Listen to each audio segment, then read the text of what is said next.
were my toy, and I found you as a dream inside my head.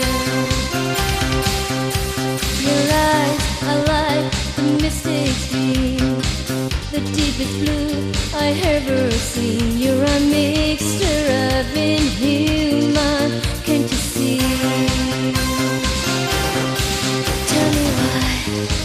Tell me why you're so weird when I'm dreaming.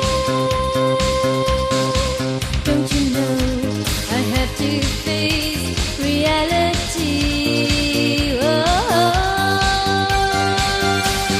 Fantasy boy, please be my lover, not my toy. 'Cause I need you to be real, to be no fantasy. I want to touch and feel my fantasy boy. Come on and step into my life. It's so much harder to survive without your love for me. Can take me to eternity.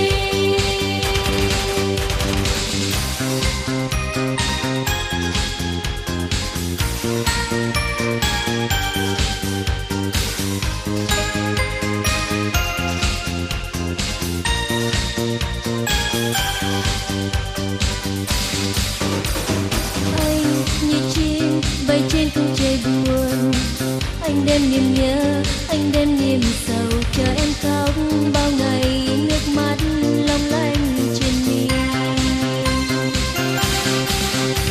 Hồi xưa đôi ta yêu nhau thật nhiều, sao rơi ngàn lối hoa gieo ngàn lời khi em nép trong lòng anh ấm em ôi tình ơi.